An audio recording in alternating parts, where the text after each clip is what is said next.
Now this is new. We have not said this to you before, but this is your new empowering information. This will take you into the stratosphere in terms of what other people are watching around you. This will put you into a category of creating that is so sublime that others will wonder what your magic is. And it's not magic, it's just a productive application of the law of attraction. It's utilizing the power that is within you to focus it in the direction of the things that you care about. Things for yourself personally, things for others whom you care about, even things that are on a global scale or a universal scale. You have power that you have not been utilizing, and we think that it's a good time to begin utilizing it. So here is this vibrational reality that you have gathered, and you've gathered it incrementally, and let's call it full of ingredients. All right, let's have fun with this. So when you are out ahead of it, meaning you're in that place of non-resisted thought, maybe you're swimming, maybe you're making love, maybe you're meditating, maybe you're basking in the deliciousness of something, and as you are in that state of non-resistance, these ingredients present themselves to you in the form of an idea or an impulse, a powerful idea or impulse.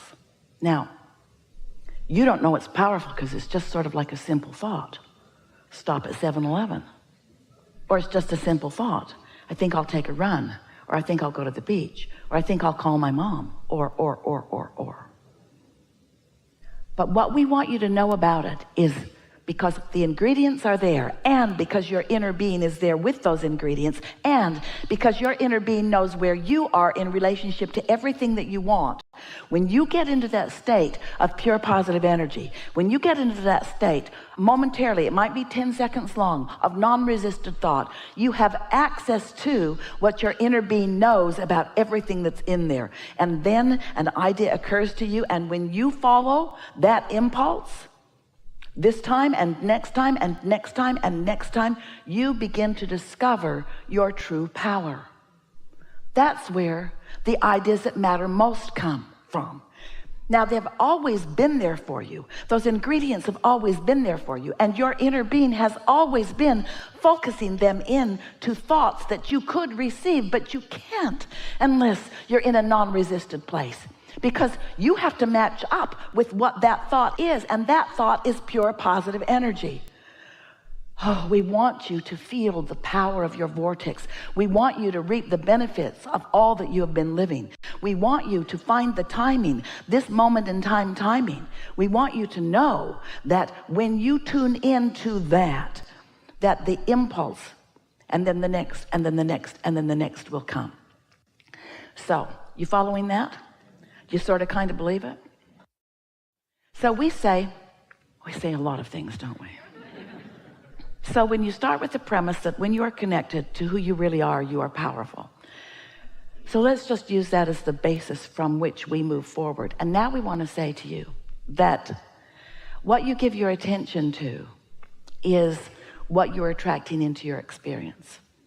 And now we want to say something to you, and you will remember it all of this day, that the difference, the only difference worth talking about between the non-physical you that we described as your inner being, who is aware of you at all times and with you in every moment, and you, the only difference between the two of you that we really want you to remember forever is that your inner being does not look back.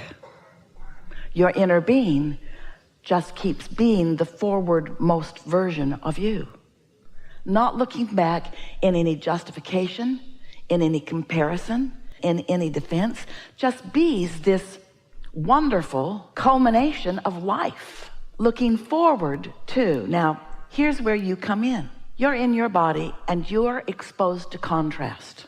That's a good thing. Doesn't feel so good sometimes to you, but it is a good thing.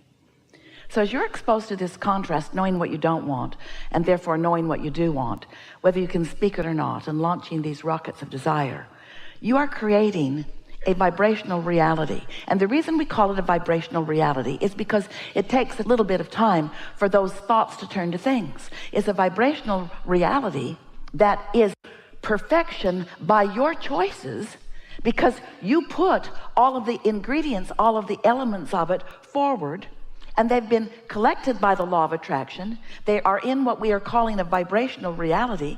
This is a vibrational reality that is so real that we named it the vortex, wrote 2 books about it. We want you to accept the realness of this, and we want you to know that your inner being is there with all of that. So picture it this way. All of the ingredients that you have been finding through life, all the, yes, I prefer that, and wouldn't that be wonderful, and I really like that, and I will look forward to that, and I know what I don't want, I know what I do want. All of that sifting and sorting that you have done for far beyond what you recall from this physical life experience is in this vibrational reality, and your inner being is all over it, knowing every bit of it. Now here's another thing.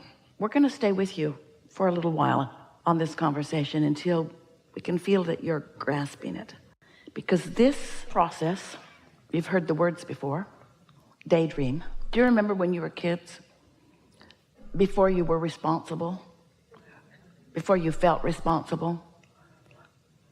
Before you were resistant? Before you were defensive? Some of you can remember those moments in time. Some of them you've been living recently, but it's a little snatch of time where somehow you're not resistant in thought, and your mind is just receiving the ingredients of your vortex.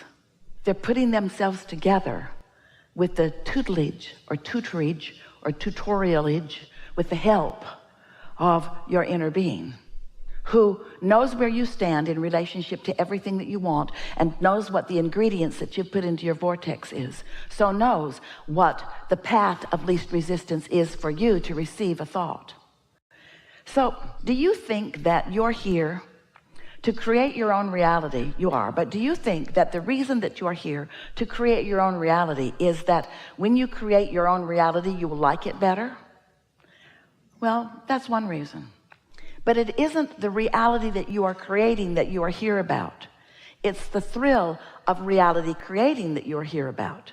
It's the thrill of lining up with your true power and watching what you desire flow to you through the power of your own focus. It's the journey. Now, you've heard that your whole life. The joy is in the journey. Almost everybody is saying it, and nobody knows even what they mean when they're talking about the joy is in the journey. But we want you to know that what we mean by the joy is in the journey is that you did a lot of the journey when you knew what you didn't want, and therefore knew what you did want. And you say, well, that was not all that joyful. And we say, well, it was to your inner being, because you were identifying who you are. When someone was rude, you said, I like nicer. When somebody was hateful, you want more love. When somebody is diminished in some way, you want upliftment. When someone is sick, you want well. When someone's confused, you want clarity. When it's you, even more. You've been isolating and identifying, and there is this extraordinary grouping of ingredients that are the making of an ecstatic life experience for you. But you got to find a way to be in the vibrational vicinity of it. As we're moving forward in this day, we'll play some of this with you if you want to. We want this to just not be something that sort of is intellectually satisfying, or even something that makes some sense to you if you've been studying the law of attraction. We want it to be something that feels real to you. We want it to be something that you say all day long, as Esther often does, ooh, I've got that magical thing going. Because if you take 10 seconds here and 10 seconds there and 10 seconds here to let yourself dream free, if you will allow yourself to just dream free. Esther's been playing this game. We'll tell you some of it. We'll tell you some of the amazing things that have been happening as a result of it. But here's one really extraordinary manifestation that came about as a result of Esther hearing what we're saying about daydream. And by daydream, we mean you're not asleep. By daydream, we mean you're awake. And by daydream, we mean it hasn't manifested yet. It's still a dream. And by daydream, we mean you're in your day, you're wide awake, but what's in your vortex, which you are still calling a dream, is visualized by you. It's felt by you. It's known by you. You know it even though it hasn't come out to play to you. These thoughts have not yet turned to things where you and everyone else can see them, but they are real and they are unfolding, and they will come out and play with with you where you will see them. There's power in this, but if you daydream a little and then you kill it with reality, and then you daydream a little and then you kill it with reality, and you daydream a little and then you contradict it with some other fact, then you're going back and forth and back and forth and back and forth, and you're never allowing the true power of this to culminate into something that manifests. There are people in your world that are doing that. There are masters of science and masters of mathematics and masters of music and masters of all kinds of things. There are inventors of things. There are all kinds of people that have allowed these thoughts to turn to things in their mind, who have been willing to follow that non-resisted path, who have been willing, here it is, to pay the great big price of happiness. We know, we're being sarcastic, it's a lot to ask of you to want to feel good enough that you will isolate some thoughts and allow yourself to be that dreamer. Now, we've been telling you this story in lots of different ways. We've been saying to you, step one is you ask. That's the contrast part of it. Know what I don't want. Ask for what I do want, whether you put it in words or not. Step two is, that's the source energy part of it. That's your inner being part of it. That's the vortex part of it. That's the gathering of the cooperative components part of it. Step two, when you ask, it is given. It's in vibrational form, and you say, I don't want it to be in vibrational form. I want it to be out where I can see it. I'd like to park it in my garage. I'd like to take it to my bed. I would like to go to the movies with it. I don't want this vibrational reality creation. And we say, but it is that way in the beginning. And so if you will accept that the ingredients are there, and that you will be guided, you will be led, you'll be called, you are being guided, you are being led, you are being called to your path of least resistance. But what we're saying to you here today is, you've got some whopping resistance going on, because you have played the objective game so much that you hardly ever put yourself in a position where you can receive an impulse that's on the path of least resistance and feel the empowerment of your inner being about it.